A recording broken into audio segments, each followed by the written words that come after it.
Good evening. I'm Mary Jensen from the Jonathan Daniels Center for Social Responsibility. Welcome to our gerrymandering, why it matters and how to do it better presentation. I want to introduce you to Liz Tentarelli. She's the president of the New Hampshire League of Women Voters. And in our participant list, I will bring up eventually, is Marjorie Smith. She's the representative from the Strafford 6th district, and she's also the sponsor of the 2020 New Hampshire Bill 1665, establishing an independent advisory commission on redistricting. Liz is going to give a history of gerrymandering first, and then we'll take questions at the end.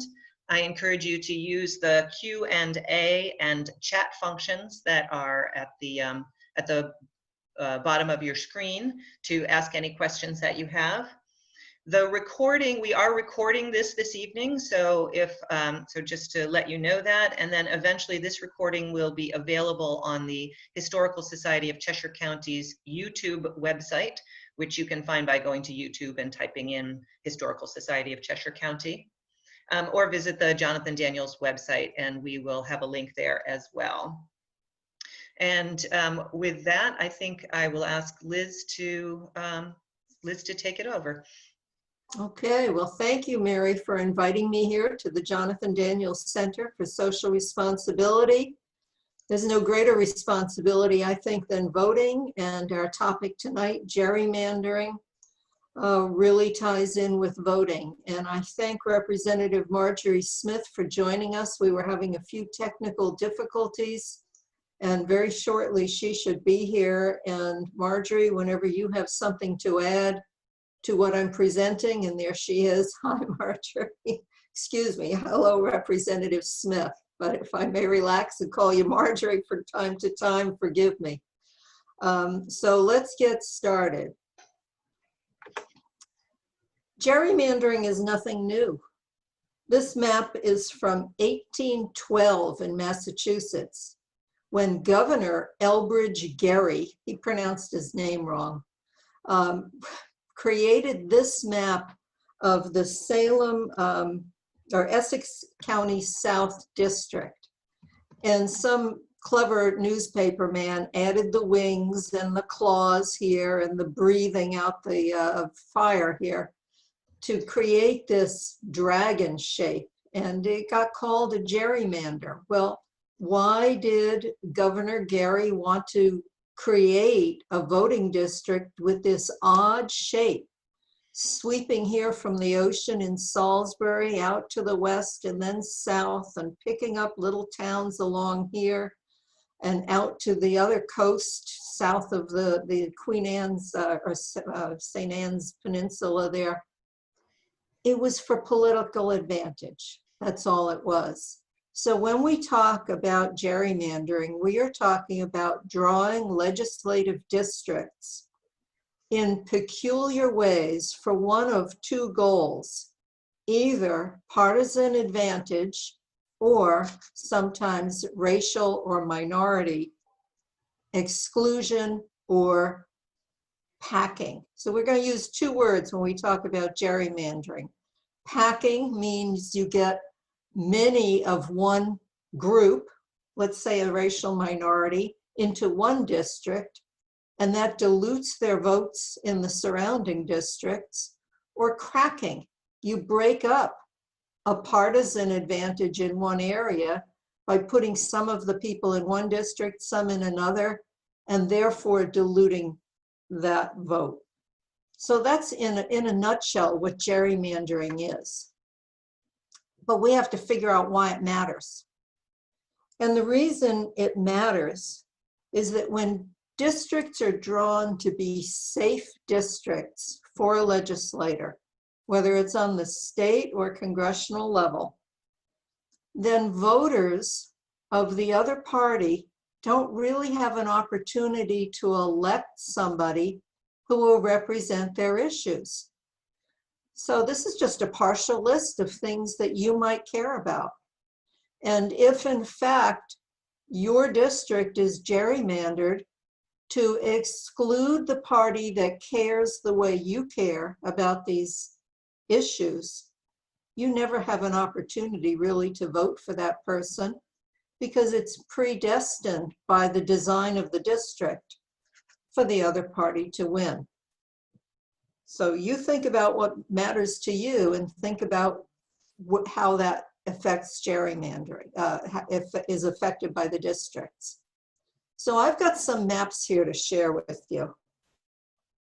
In New Hampshire, we have 400 seats in our House of Representatives, and they're divided among 204 districts. Now, I realize you can't read this map at this scale on your computer, but try to look around where your town is, and just for the fun of it, you may or may not share a representative with another town, or you may have multi-representatives in your town. So probably the hardest part of drawing these districts is figuring out which towns should go together.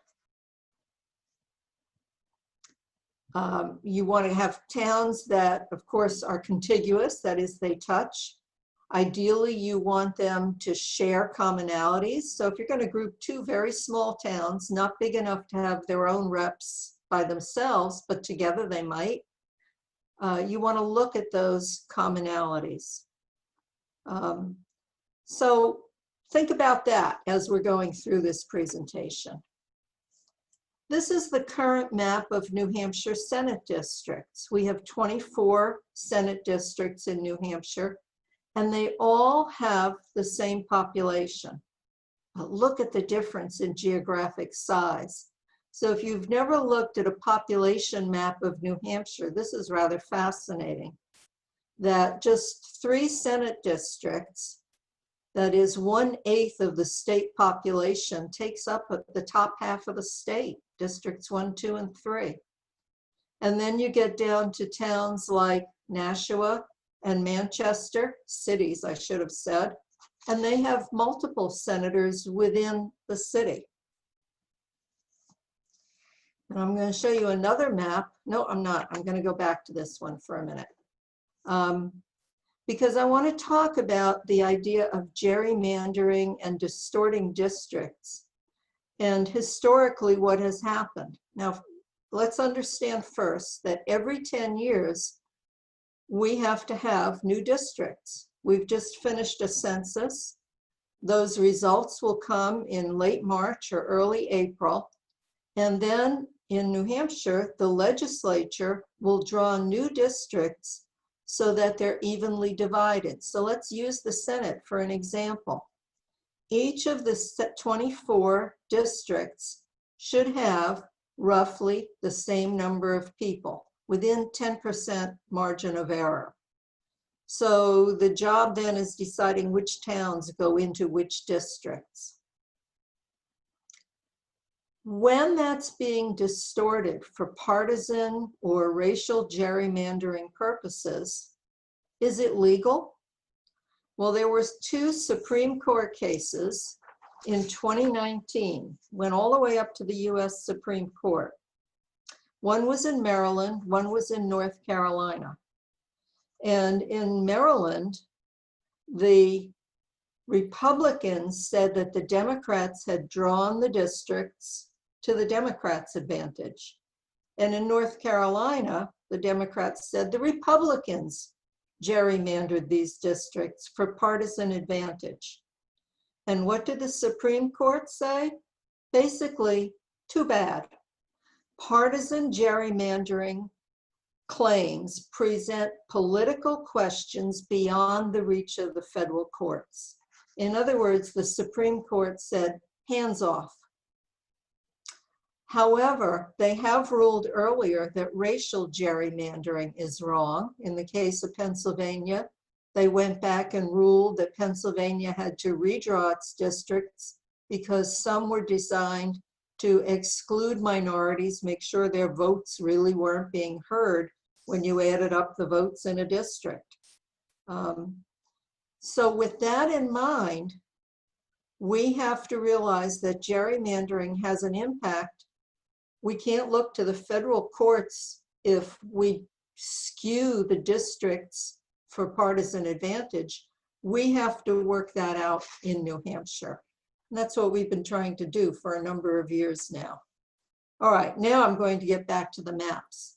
You know, we have an executive council in New Hampshire, 5 districts. Again, each district has the same number of people as the other districts. This map was drawn in 2011. The Republicans happened to be in power in the legislature, so they drew this map. And look at lovely District 2 that starts here at the seacoast, worms its way around here, picking up these towns, going all the way out to the western part of the state and down to the Massachusetts border. And I've seen this also drawn with wings and claws as a dragon. Why was this district drawn this way? Now we know why District 1 up here is so big. This huge area is 1/5 the population. It's rural for the most part up here. But why this odd shape? Why are these 3 shaped this way?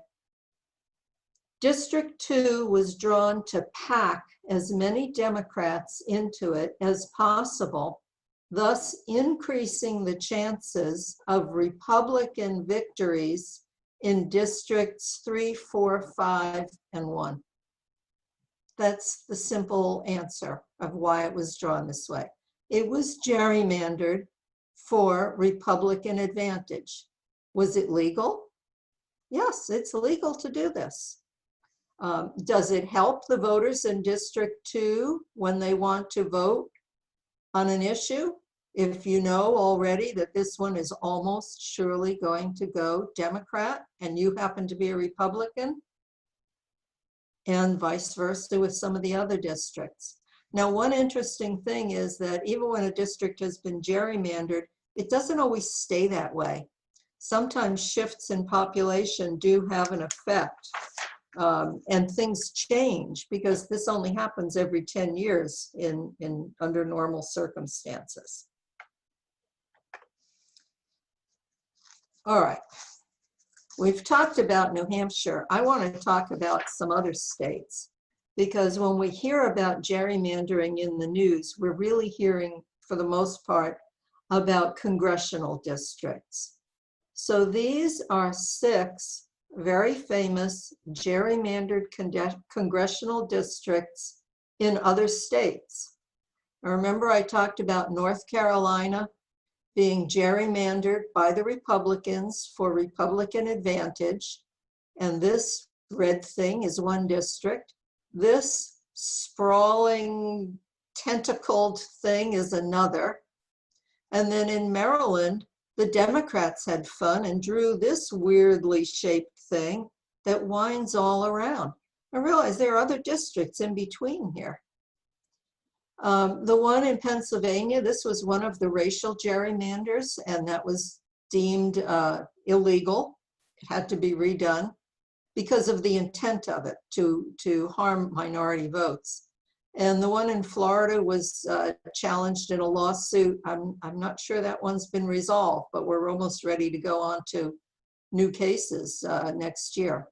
So let's look at these. Now, one rule of the districting is that it must be contiguous. That means it must be one continuous connection. They can't, jump. Now it looks like it jumps here in Florida, but actually the way most of these have gotten around this is that there is probably a street going besides this body of water that connects these upper portions to the main body of this district. And we can't see it at the scale that I'm showing it to you on the computer. So it could be to create a contiguous district that there's just one street of houses from one part to another. It links those 2 big chunks by this one street. That's apparently legal. What's the purpose? Well, it's gerrymandering. So these are congressional districts, right? They have a lot of people in them. Let's look at New Hampshire's congressional districts. We only have 2. So how far could they be gerrymandered? District 1 is shown here in white, and Chris Pappas just got reelected there. And District 2 shown here in green, and Annie Custer just got reelected to that. Even so, you might say, you know, how could it be, how can you divide one state, you know, and make it gerrymandered? But it sure is a strange looking shape, isn't it? It took me a while to figure out what this little curlicue up here is near the top. That's Hart's location. I think there's like 60 people in it.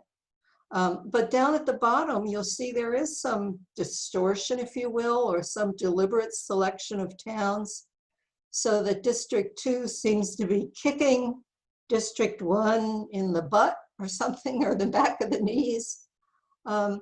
And so as I was talking with a colleague about this, I said, you know, how bad could it be if we're going to redistrict congressional districts? How much choice do we have? And the colleague sent me this map.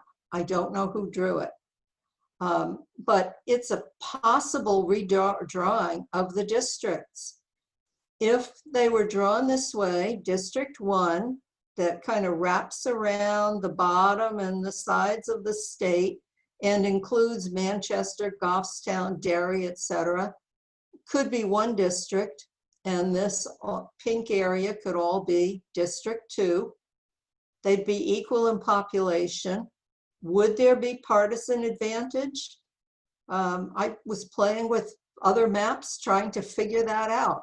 I'm not saying this is going to happen, and I'm sure there would be a huge outcry if the legislature tried to do this. But this is what we are talking about when we talk about gerrymandering. Deliberately picking towns to include in a district that would give a party an advantage. All right, let's go on, talk about some other things. Population is at the heart of this. And so we are just finishing up. They're compiling the 2020 census. As I said, we'll get results in spring.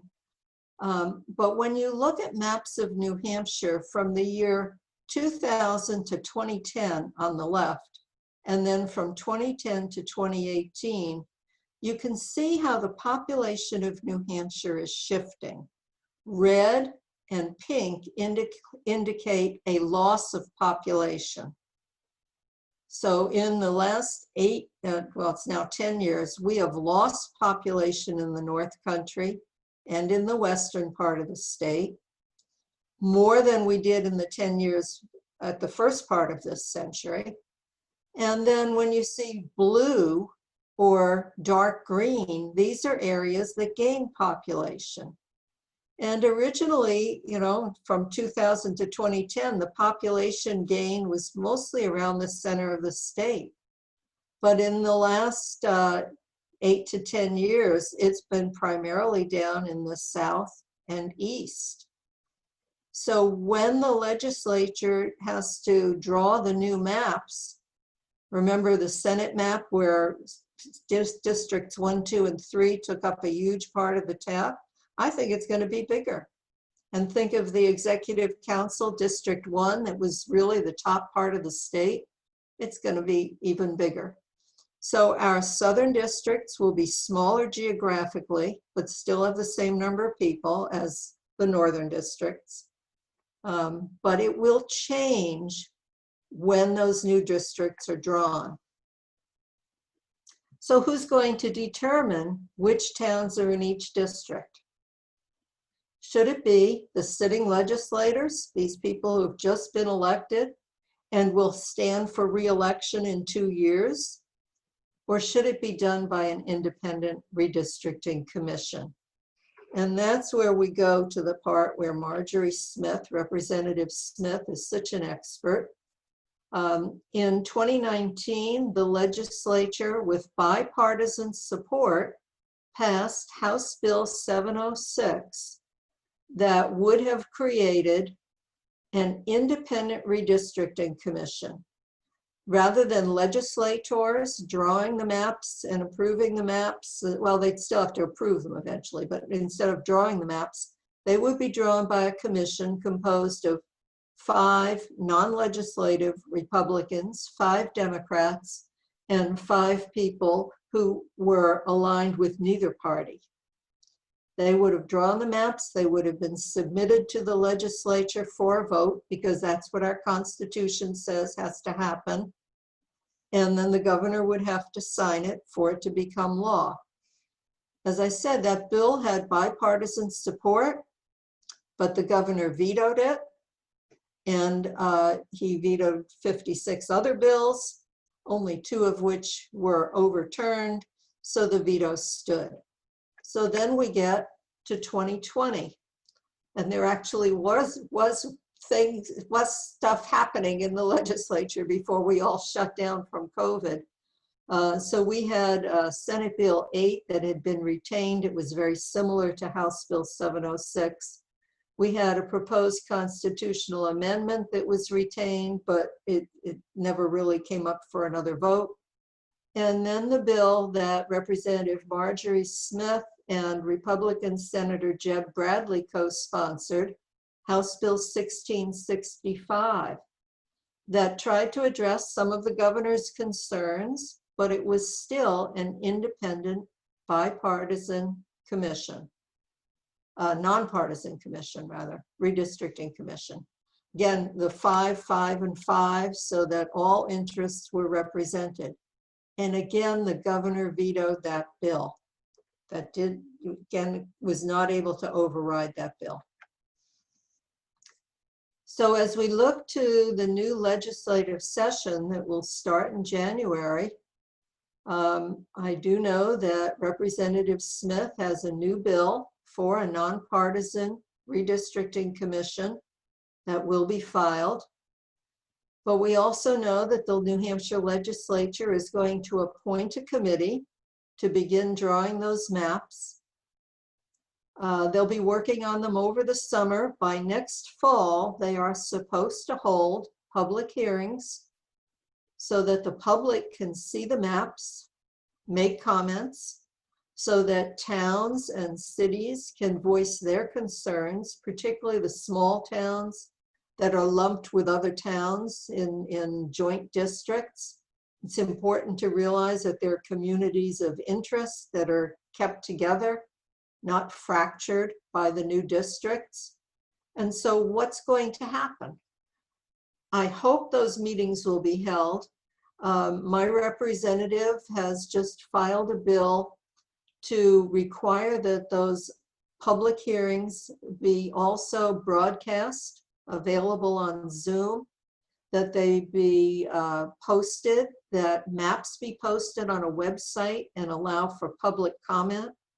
So I'm very hopeful that that bill will pass the legislature, because I think it's up to the public to keep a close eye on the legislators' work. This matters to us. The issues we want our legislators to address, we want to vote for legislators who represent those issues, and we can't do that with a gerrymandered election. So we need to attend public hearings. We need to keep in touch with our own legislators. We need to demand fair maps that do not create partisan advantage. And I'll just make a plug for what the National League of Women Voters is doing. All states have signed on to a project called People Powered Fair Maps.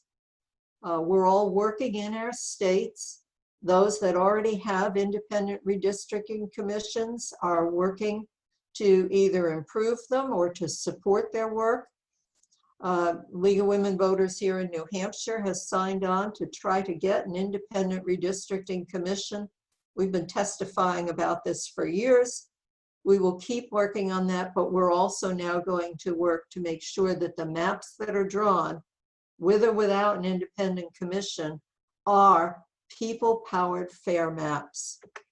And so I'll close with the League of Women Voters website if you want to look up some of our work. But now I really want to hear what Representative Marjorie Smith wants to add to this, and then we want to open it up for some discussion. So Representative Smith. Can you unmute yourself and tell us what you would like to add here? Thank you very much, Liz. I am really honored to be on this panel with you because no one in the state knows more about this issue than you do, and no one has worked more energetically and effectively over many, many years. So I'm flattered to be included with you. And also, I must say, as treasurer of the Durham Historic Society, Historic Association, the oldest historic association in the state, how could I have turned this invitation down? So I'm very glad to be here. I have, in fact, filed yet again an independent redistricting bill.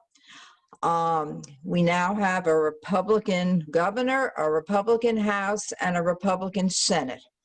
And I have every reason to believe that passage is probably not more likely than it was last year or the year before.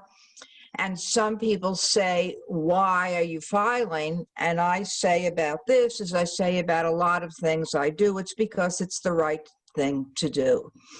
And it's nothing else. I hope it will serve to help people focus on how incredibly important it is.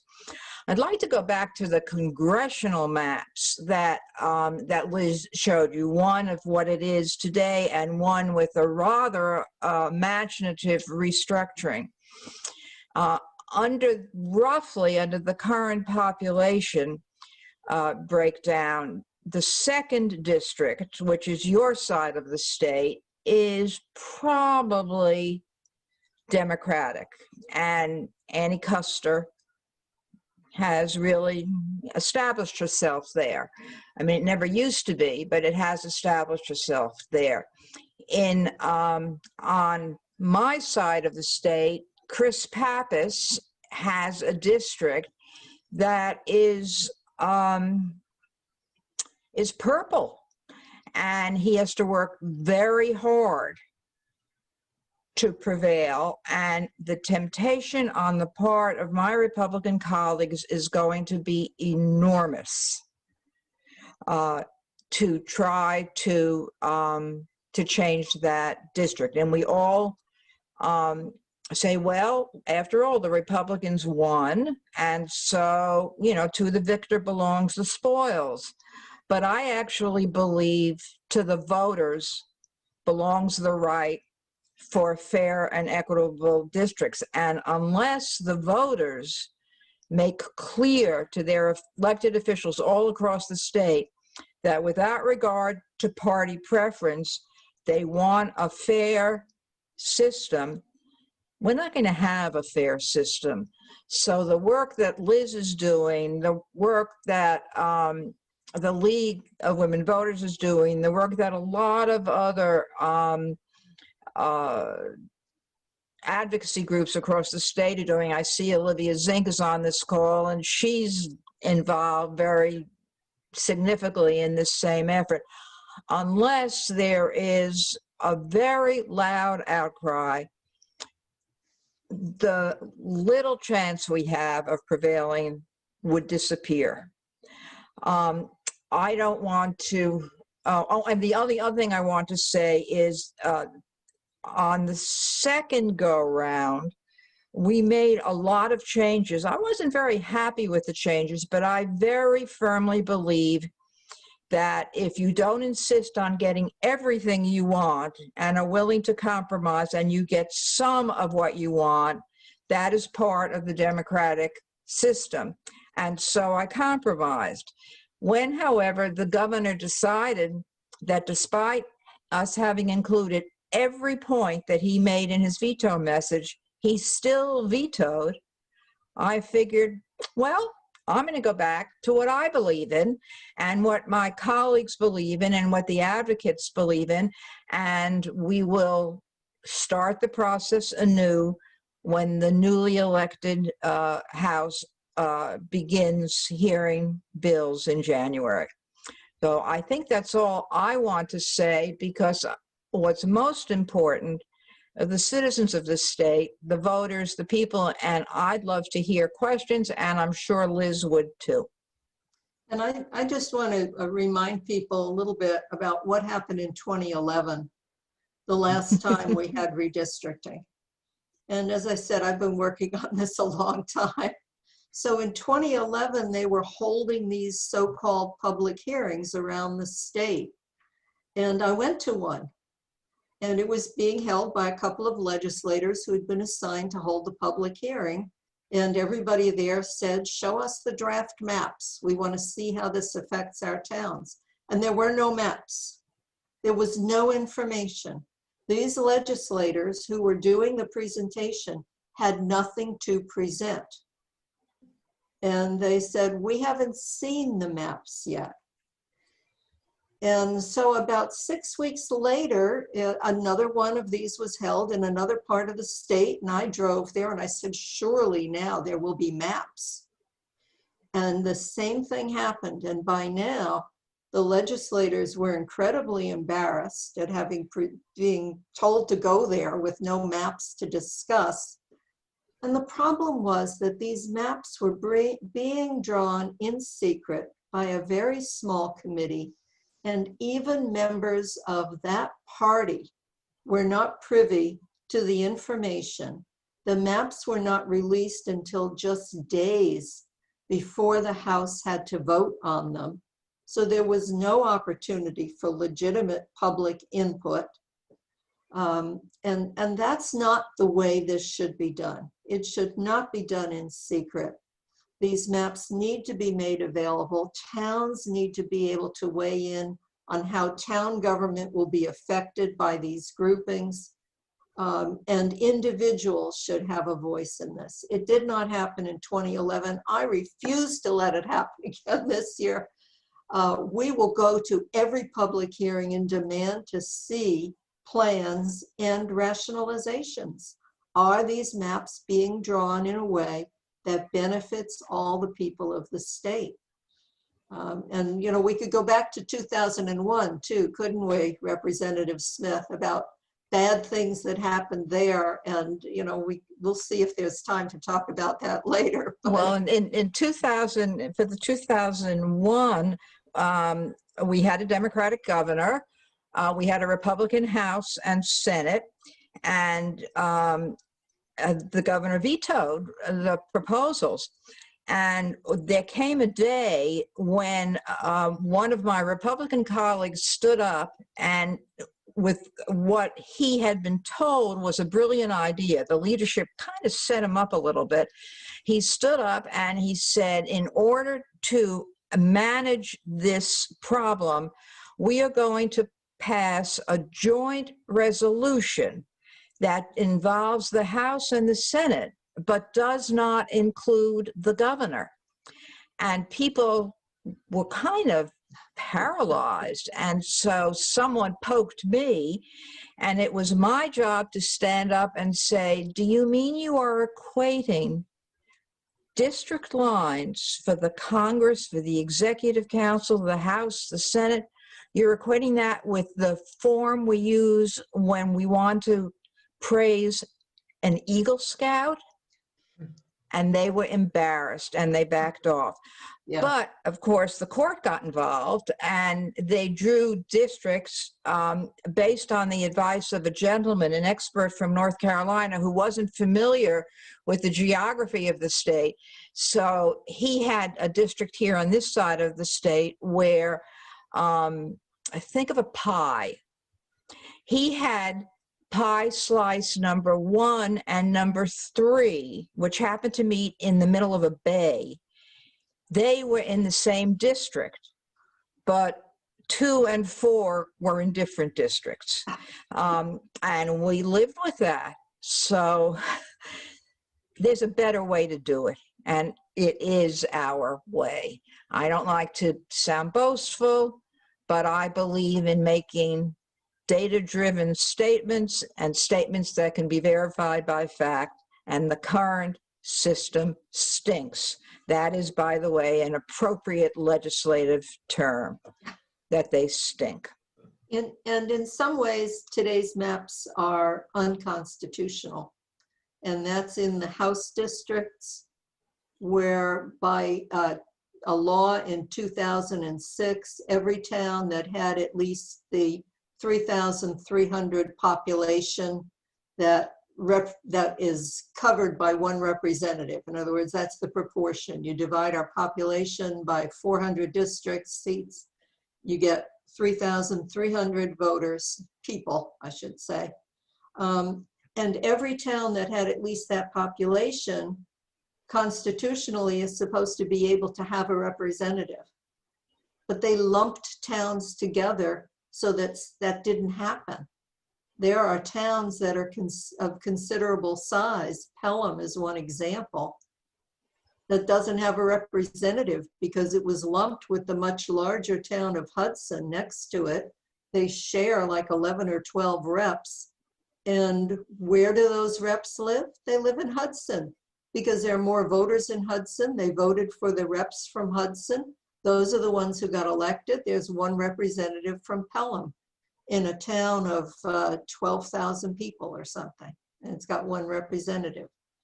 So that's one issue with the 2011 maps that we have to make sure doesn't happen with the 2021 maps. Maybe we want to take questions, Mary, because otherwise I No, start this has ranting. been great listening to you. And yes, I would encourage people, if they have questions, to put them in the Q&A or chat, and we will ask those.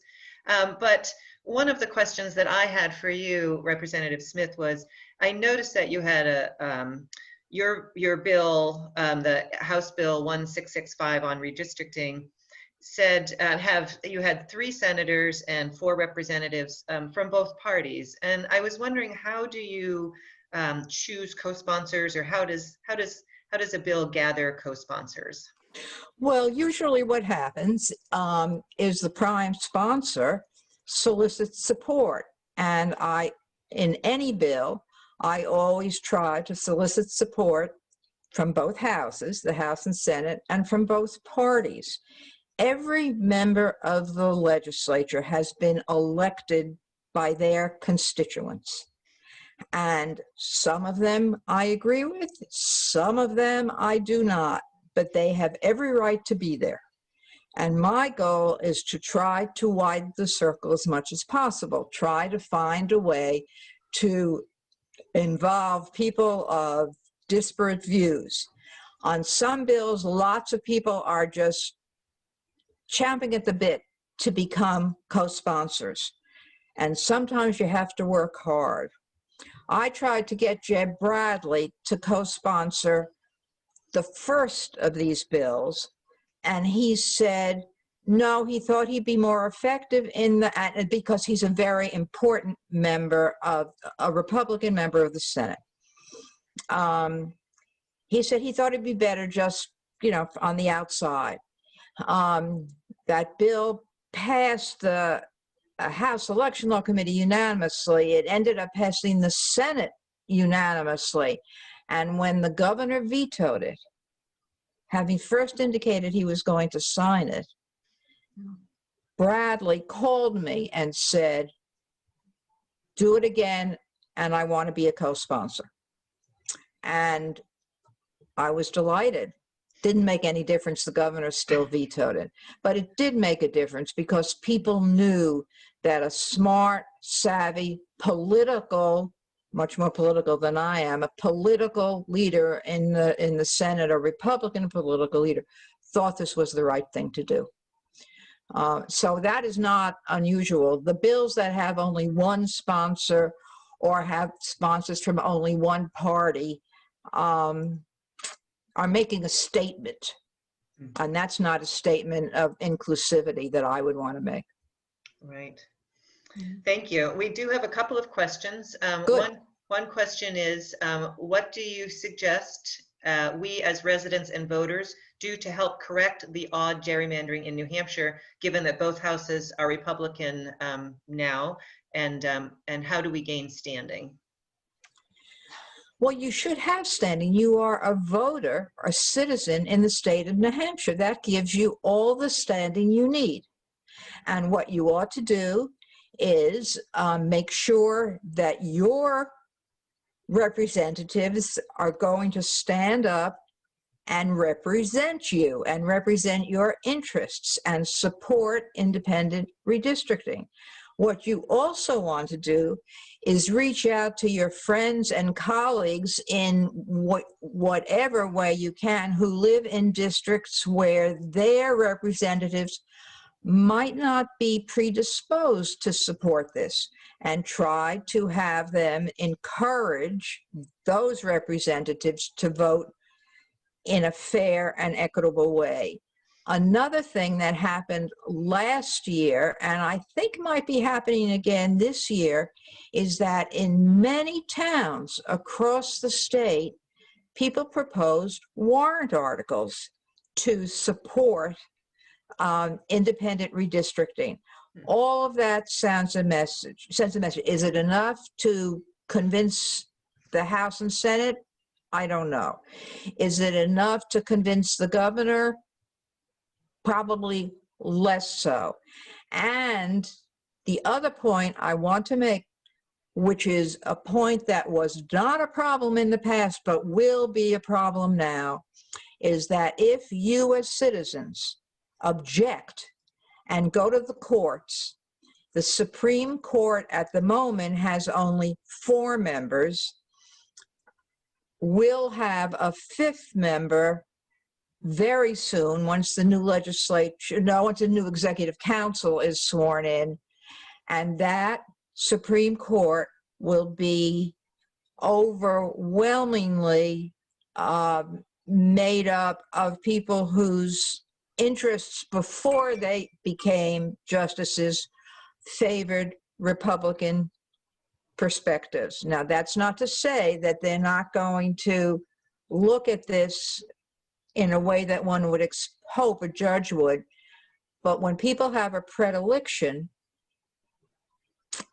and things aren't absolutely precise, it's possible to rely more on their predilection than on the law. Well, I'm hoping we don't have to go to court over this. What I'm hoping is that there are enough voters who stay in touch with their representatives all during the legislative session and make the plea that what we need are fair maps, that it doesn't matter which side we're on, we want to be able to vote for representatives who represent our views on issues, and we can't do that if it's gerrymandered. So it doesn't matter which party you are from or which party your representative is from, but establish that relationship and really make the case that New Hampshire is a good state. We had a good election. We do our jobs well in this state, and the job of redistricting needs to be done fairly. It needs to be done in public. The maps need to be made public, and public input needs to be considered. And I think we just have to insist on that. Letters to the editor talking about it, put the pressure on that way, the whole thing. And I see a question about software. There will be algorithms and software that's used. Many states are using Maptitude. I have no idea what New Hampshire is planning to use. I was just on a webinar today from League of Women Voters.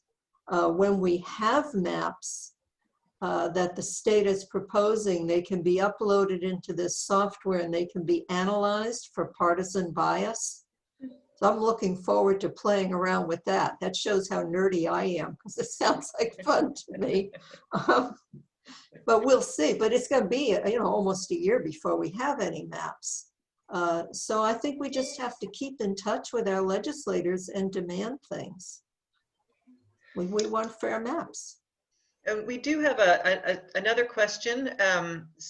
Is it better for a large town to have its representative all at large, or should they each represent a smaller district or ward? Are you thinking about Hudson? It's possible that the person was speaking of that. I believe one of the wonderful features of the New Hampshire legislature is that for every 33, 34, 3,500 people, you have a legislator. You run into the legislature at the grocery store, except not, you won't run into me because I don't go anyplace. I'm on house arrest where I've been since March. But in the best of times, you see them at town meetings, you see them and you have a close relationship. Towns, cities that have wards are required to draw those, in theory, to draw those ward lines so that the population in the wards is even. And you can have districts the way Dover does, the way Rochester does, the way Concord does, Manchester. But there are other places that will not do that because they can better control the outcome. And just think of it this way. If you have a small area in your city or large town that has a lot of people, a compact, contiguous area where people tend to be of one party, and you had districts broken up, that party could prevail. But if you have a lot of people in one large district, it doesn't matter if there's an area, they could be 40% of the population with one perspective as against 60% with the other, but the 60% will get all the seats. And I don't think that's a great system, do you? Well, it's certainly, the voice of the 40% are certainly missing in that conversation. Yes. And that's the problem with gerrymandering in general. And that's often where we see ethnic minorities gerrymandered in that sense. They're kind of lumped together in one area, but they're overpowered by the number of majority people, let's say, in that area, or they're scattered in other areas. So it can be done in many ways. But if the intent is to reduce the voice of the minorities, it's gerrymandering. So I don't think there's an easy answer to that question. Is it better to have all that larger? I live in a tiny town, so I just walk down the street and I see my rep, but it's a little different from big cities. So we have to figure out what's logical. Right, and one of the questions from one of our people is, she says, sort of to go along to describe this, she says, small Sharon does, that's with Peterborough, isn't it? yeah, so it does with Peterborough for police, schools, library, and got put with New Ipswich for state representation as Peterborough had 2 reps.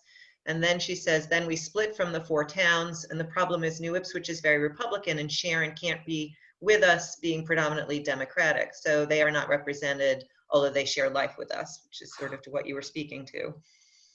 Yeah. That's, I rest my case. That's exactly the problem. And you're living it. Yeah. And that's why the towns have to have input in this. That's why that process needs to be public. So that if Peterborough and Sharon are sharing police and schools and so on, they have a community of interest. That is one of the qualifications that redistricting needs to be drawn with. We have to respect communities of interest. They have to be contiguous. They have to be the same population. What am I leaving out? I'm leaving out one of the requirements. Compact. Compact, yeah, and that's those ridiculous maps I showed you are not compact. And so balancing those qualities is hard, whether it's being done by the legislature or by an independent redistricting commission. Balancing those priorities is very difficult, and I think it's made even more difficult by the fact that we have a 400-seat legislature. But that's what we have, and so we have to live with it. Right. Now, another question is, what data points would an independent commission use to draw lines? Well, they would certainly use the census. They would use partisan affiliation. They would look for communities of interest in terms of ethnic or racial communities. What other data points would they use? That's an excellent question. It's been so far away from possibility that I haven't really thought about it very much. And I must tell you that I forgot to pull the draft of the bill out to have it in front of me. So I don't have it, but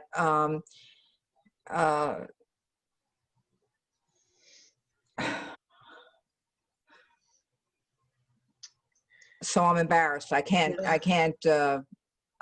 off the top of my head. It's been a long day for me. I heard that you were one of the candidates for minority speaker, and you didn't get that. For Democratic speaker. Democratic speaker, but that seemed like 100 years ago, but it was this morning. And so I plead.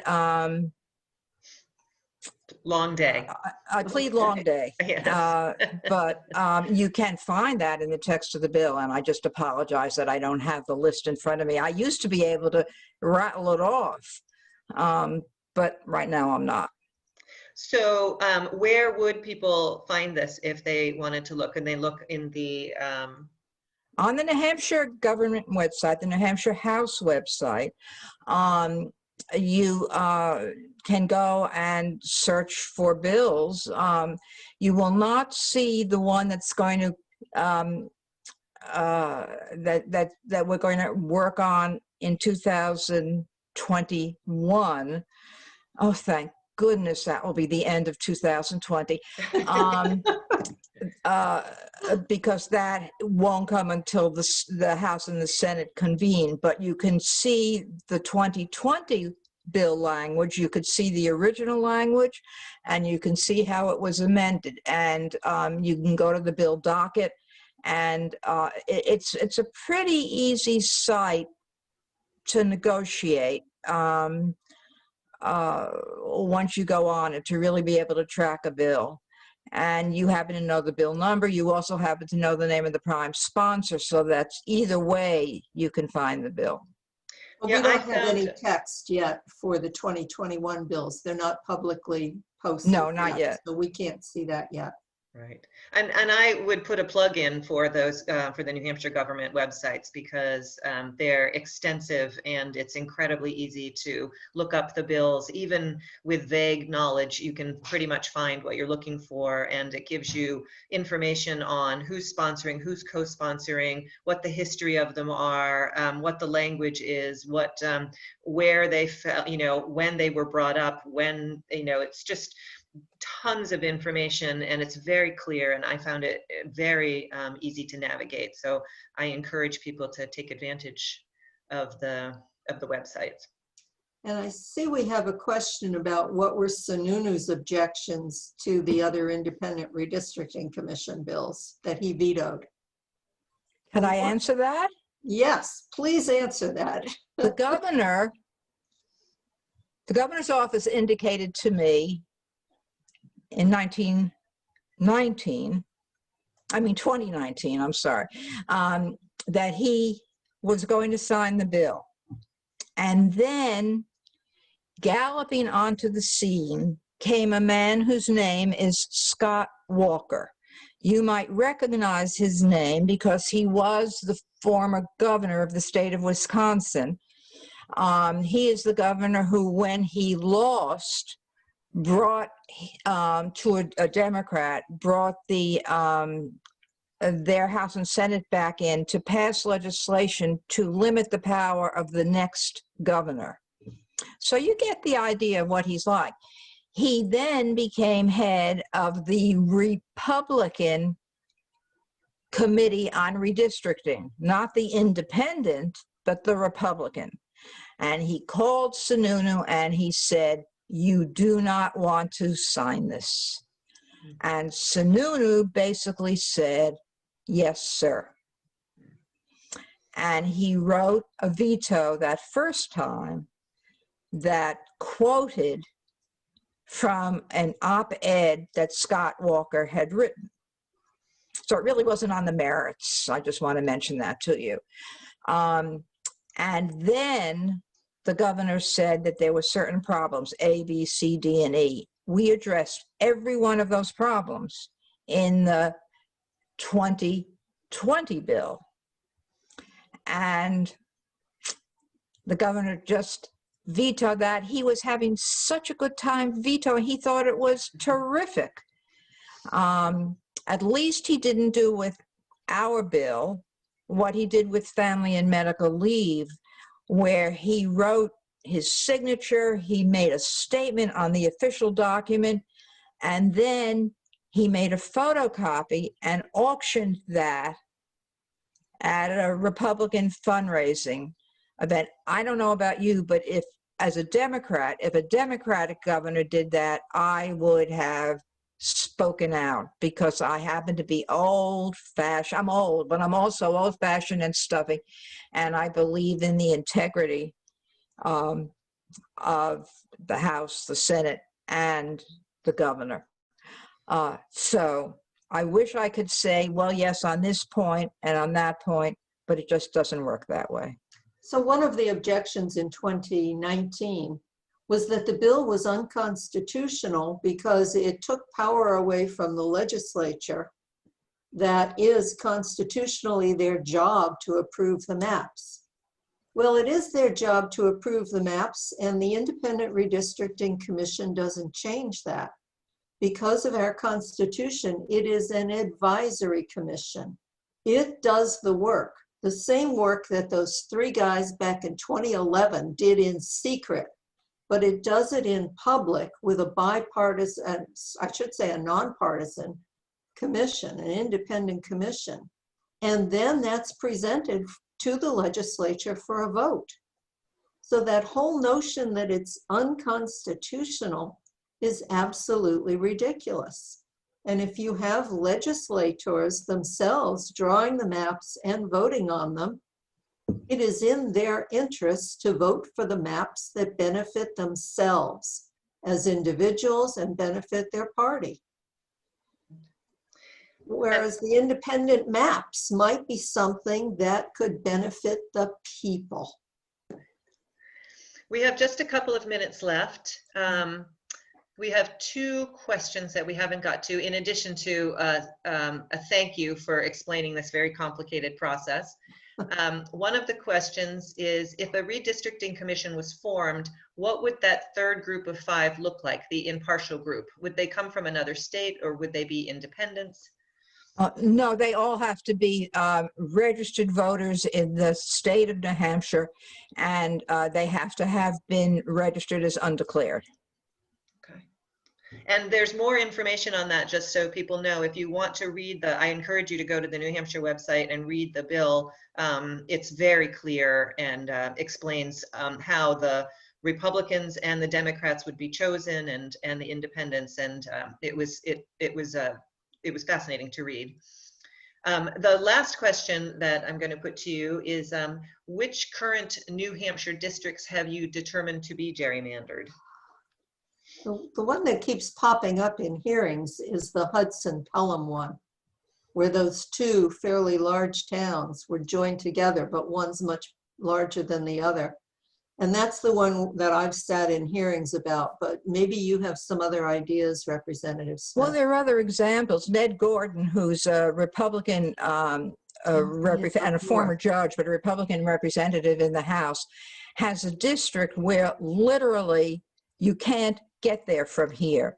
One part of his district is separated by a mountain from the other part of his district, and he has to go around the mountain, like, you know, the bear climb over the mountain, but he has to really go around. So that's one. Of course, in the Executive Council,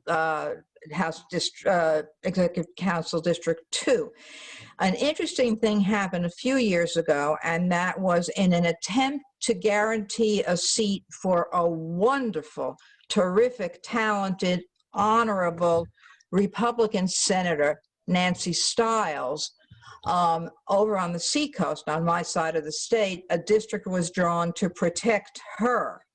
And it didn't particularly make any sense except for that reason.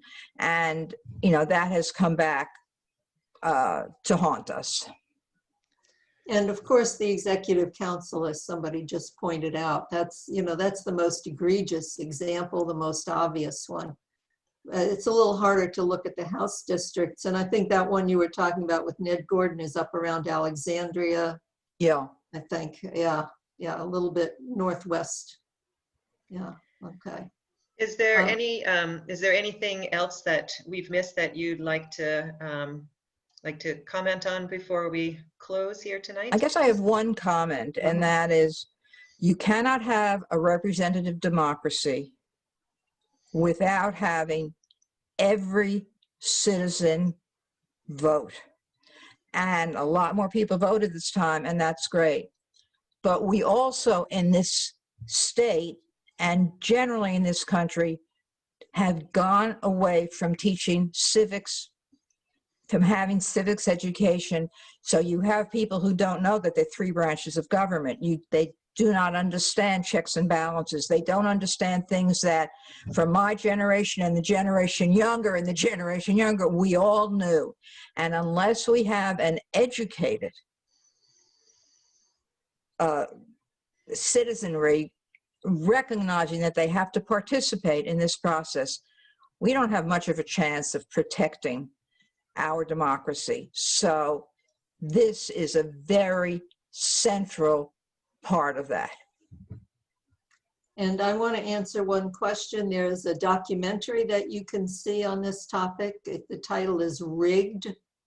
And it's a good explanation of not New Hampshire specific.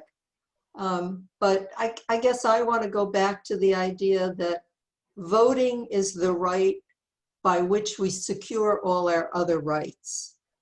And when our vote is silenced and hushed by gerrymandering, we lose that power to have our voices heard and to secure our other rights. So I hope everybody pays attention as we go through the next year and watch the legislature do this and demand it be done in public. Thank you both so much for speaking tonight. I really appreciate your willingness to join us, and I think the audience as well. We've had some really good questions. I want to remind you that you can find information about all of the bills at the newhampshire.gov. There's lots of information there. And again, this was recorded, and the recording will be available on the Historical Society of Cheshire County YouTube site, and we'll have a link to it from the Jonathan Daniels Center website as well. And I'm just going to make a quick plug for the Historical Society in Cheshire County. There's several opportunities to do tours. There's a Badass Women tour that is in recognition of the Year of the Women. And then in addition, there's a book sale going on right now, and a store, and there's lots of great information on their website. And so I encourage you to look there for information about history in Cheshire County. Thanks for having us here, Mary. Thank you for inviting me. Thank you. Thank you for Bye. coming. Good night. Good night.